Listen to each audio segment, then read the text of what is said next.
சிவாய நம. அனைத்து அடியார் பெருமக்களுக்கும் வணக்கம். இந்த வாக்கு உரையானது கடந்த 21/12/2025 அன்று இலங்கை கொட்டாசேனையில் நடந்த சிவபுராண கூட்டுப் பிரார்த்தனையில் அகத்தியர் பெருமானால் உரைக்கப்பட்டது. வாருங்கள், வாக்கின் உரைக்குள் செல்வோம். இறைவா நீயே அனைத்தும், இறைவா நீ நன்றாக இருக்க வேண்டும்.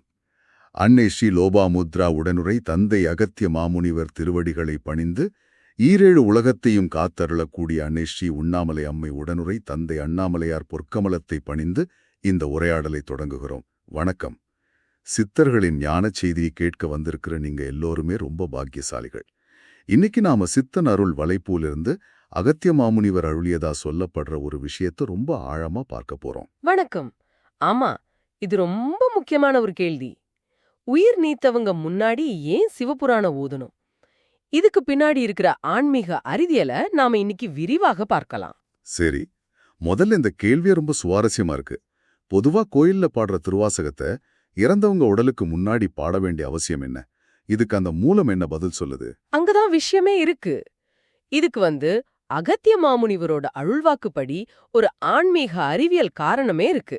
ஆன்மீக அறிவியலா? சொல்லுங்க கேப்போம். ஆமா, முதல் காரணம் திசுக்களோட இயக்கம்.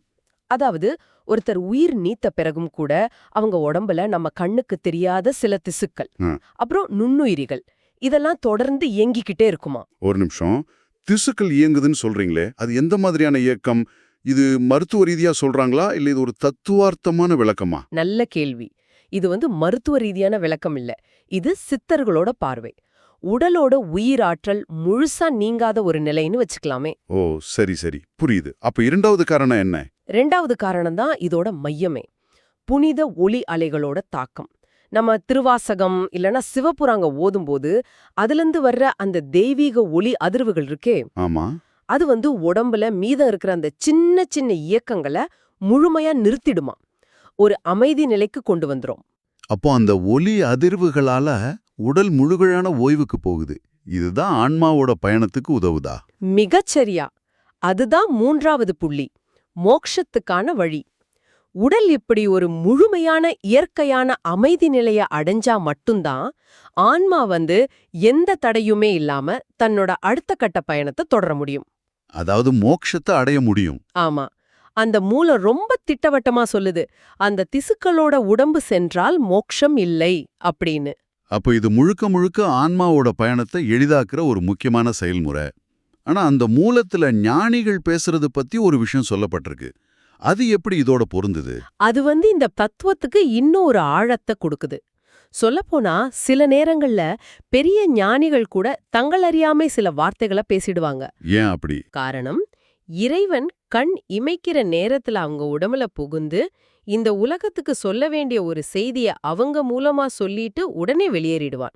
இது நம்ம மனித அறிவுக்கு அப்பாற்பட்ட ஒரு திருவிளையாடல். கேட்கவே ஆச்சரியமா இருக்கு. அப்போ சிவபுராணம் போன்ற வார்த்தைகளுக்கும் அப்படிப்பட்ட ஒரு தெய்வீக சக்தி இருக்குன்னு சொல்றாங்க. ஆமாம், அப்படித்தான் எடுத்துக்கணும். அதனாலதான் உயிர் நீத்தவர் முன்பு சிவபுராணம் ஓதுறதுங்கிறது வெறும் சடங்கு மட்டும் இல்ல, அது ஆன்மா மோட்சமடைய உதவுற ஒரு விஞ்ஞானபூர்வமான ஆன்மீக செயல். நாம சும்மா ஒரு சடங்குன்னு நினைச்சிட்டு இருக்கிற விஷயத்துக்கு பின்னாடி இவ்ளோ ஆழமான ஒரு பார்வை இருக்கு. நிச்சயமா, இந்த தெய்வீக செய்தியை நீங்க கேட்டதே ஒரு பெரிய வரம். இத உங்களோட மட்டும் நிறுத்திக்காதீங்க. இது எல்லாரையும் சென்றடைய வேண்டிய ஞானம். ஆமா, இத உங்க வாட்ஸ்அப், ஃபேஸ்புக், எல்லா சமூக ஊடகங்கள்லயும் பகிருங்க. இப்படிப்பட்ட ஞானத்தை பகிர்றது முதல் தர உயர் புண்ணியத்தை தரோன்னு அந்த மூலத்துல சொல்லப்பட்டிருக்கு. பதிப்புரிமை கூட இல்லைன்னு சொல்றாங்க இல்லையா? ஆமா, நீங்க இத பதிவிறக்கம் செஞ்சு உங்க யூடியூப் சேனல்கள்ல கூட பதிவேற்றலாம். எந்த பதிப்புரிமையும் கிடையாது. சித்தர்களோட இந்த அருள்வாக்க இவ்வளவு பொறுமையா கேட்ட உங்களுக்கு எங்க மனமார்ந்த நன்றிகள். இந்த ஞானத்தை பத்தி நீங்க கொஞ்சம் சிந்திச்சு பாருங்க. நம்ம முன்னோர்களோட ஒவ்வொரு சடங்குக்கு பின்னாலையும் எவ்வளவு ஆழமான அர்த்தங்கள் இருக்குன்னு யோசிச்சு பாருங்க. ஓம் அன்னை ஸ்ரீ லோபாமுத்ரா உடனுரை தந்தை அகத்திய மாமுனிவர் திருவடிகளில் சமர்ப்பணம். சர்வம் சிவார்ப்பணம்.